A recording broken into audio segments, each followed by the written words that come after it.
இதுதான் வந்து பின்பு இன்றைய காலத்தில் வந்து த லா ஆஃப் அட்ராக்ஷன் அப்படின்ற கருத்தா வந்து பரப்பி இது ஒரு பெரிய ஒரு இது மாதிரி கொண்டு போயிட்டு இருக்காங்க. அதாவது தன்முனைப்பாளர்கள், பேச்சாளர்கள் இததான் சொல்றாங்க. அப்ப நீங்க நினைப்பதை நீங்கள் வந்து அடைய முடியும் என்ற அந்த கருத்தெல்லாம் வந்து நமக்கு வந்து ஒரு உத்வேகத்தை கொடுப்பதற்கு நீங்க நினைப்பதை அடைய முடியும். ஏனென்றால் நீங்க குறித்ததை குறித்தது, அதாவது குறிப்பே குறித்தது கொள்ளும் எனுமானால் நீங்க நினைத்து கொண்டே இருங்கள். நீங்க நினைப்பது உங்களுக்கு சாத்தியப்படும். அதாவது அது கிடைக்கும் அப்படின்ற கருத்தை நம்ம வந்து வலியுறுத்தும் அந்த வகையில் இந்த லா ஆஃப் அட்ராக்ஷன் வந்து இன்றைக்கு ஒரு அதாவது த சீக்ரெட் போன்ற அந்த நூல்கள் வந்து இன்றைக்கு வந்து மக்கள் மத்தியில வந்து மிக மிக பிரபல்யமாக ஒரு அதாவது பேசப்படும் ஒரு நிலையில் இது வந்து ஒரு இன்னொரு விதியாகவே இதை கொண்டு வந்திருக்காங்க. த லா ஆஃப் அட்ராக்ஷன் இருக்கு. ஆனா இதுல எனக்கு சில கருத்து உடன்பாடுகள் இல்ல.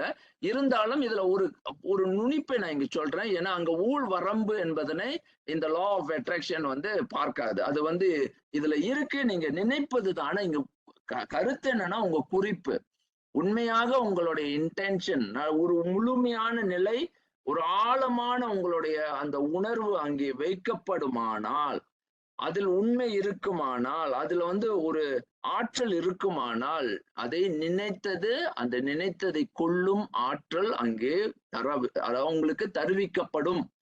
அப்ப ஆனா இங்க நன்றாக புரிந்து கொள்ள வேண்டியது நமக்கு ஊழ் வரம்புகள் என்பது உண்டு. ஏன்னா நீ வந்து இப்ப நாம சொல்லுவோம் நாயன்மார்ல அதாவது கதவை திற அப்படின்னு நம்ம சொல்லும் பொழுது கதவை திறக்காது. அதே வந்து ஒரு நாயன்மார்கள் பாடி கதவை திற என்னும் பொழுது அங்கே கதவு திறக்கப்படுகின்றது. இது எப்படி நடக்குது அப்படின்னா, ஏன் நான் பாடும் பொழுது அது நடக்கலை, என மற்றவர்களுக்கு அது நடக்கின்றது அப்படின்னா அது இறை அருளும் அங்கே இருக்கின்றது. அந்த லா ஆஃப் அட்ராக்ஷன் நாம சொல்றது இறை, அதாவது அருள் புலத்தையே நாம் வந்து விளக்குறோம். இந்த அருள் புலம் நமக்கு எவ்வாறு நம்மளுடைய நிலை, அந்த குறிப்பின் நிலையும் நம்மளுடைய உணர்வினுடைய உறுதிப்பாடும் அங்கு இருக்கின்றது என்ற அந்த கருத்தை வலியுறுத்தி சொல்லக்கூடிய ஒரு கருத்தாக இருக்கின்றது.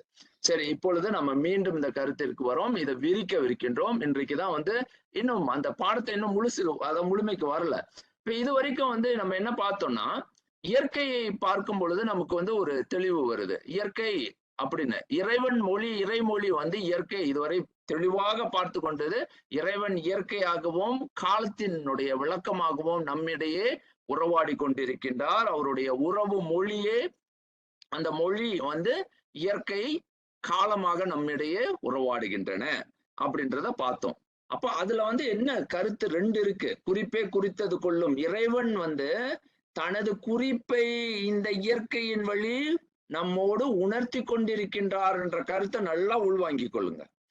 இறை நிலையில வந்து குறிப்பு வந்து அந்த இறைவனே குறிப்பாக அங்கே நின்று அந்த குறித்ததை உனக்கு அந்த குறிப்பை நம்மோடு பகிர்கின்றார் அப்படின்ற அந்த கருத்தை நீங்க பாத்தீங்கன்னா இன்னும் மிகச் சிறப்பாக இயற்கை வந்து ஒரு குறிப்புடையது.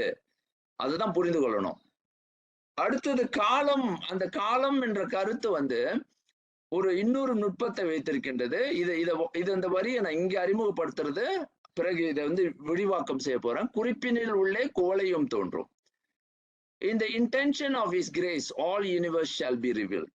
அதாவது இறைவன் வந்து ஒரு காலத்தின், அதாவது ஒவ்வொரு தோற்றத்திலையும் ஒவ்வொரு படைப்பிலையும் அந்த ஒரு குறிப்பு உண்டு அப்படின்ற கருத்தை நம்ம நன்றாக புரிந்து கொள்ளணும். ஆகவே காலத்தை பற்றிய ஆய்வு நமக்கு அகக்காலம், புறக்காலம் என்ற 2 காலங்களை நம்ம இதுவரைக்கும் காலத்துல பார்த்தோம். அப்ப கொஞ்சம் கொஞ்சமா விரிச்சுக்கிட்டு வரோம் பாருங்க. காலத்தை இதுவரைக்கும் வந்து புறக்காலம், அகக்காலம்னு பிரித்த நாம இயற்கையை 2ஆக பிரிக்கின்றோம். இந்த இயற்கையை 2ஆக பிரிக்கிறோம். 5 பூதங்களை பற்றிய அறிவு பொதுவாகவே நமக்கு இருக்கு. இப்ப இதை பற்றி தான் ஆய்வு செய்ய போறோம். இந்த 5 ஆய்வுகள் எப்படி போகுதுன்னு இப்ப பார்க்க போறோம். அடுத்தது வந்து இந்த உயிர் புலம் என்ற சைக்கிக் ஃபீல் அப்படின்ற இன்னொரு இயற்கை நமக்கு இருக்கின்றது அப்படின்றத பார்க்க போறோம். அதாவது இது உடல், காய உடல் இயற்கையை பற்றி பேசுவது. அந்த காய உடல் இயற்கை எவ்வாறு உயிரோடு அந்த உயிரினுடைய புலத்தை அது வந்து அந்த உயிரினுடைய புலத்தை உருவாக்கி அந்த புலத்தில் நம்மை இயங்க செய்கின்றது, அந்த புலத்தின் வழியாக உயிர் உணர்கின்றது அப்படின்றத பார்க்கவிருக்கிறோம். அப்போ இயற்கை என்பது இங்க 2 என்ற அந்த கருத்தை நான் முதல்ல பிரித்து சொல்லிடுறேன். இதைத்தான் ஆய்வுக்கு கொண்டு வர போறோம்.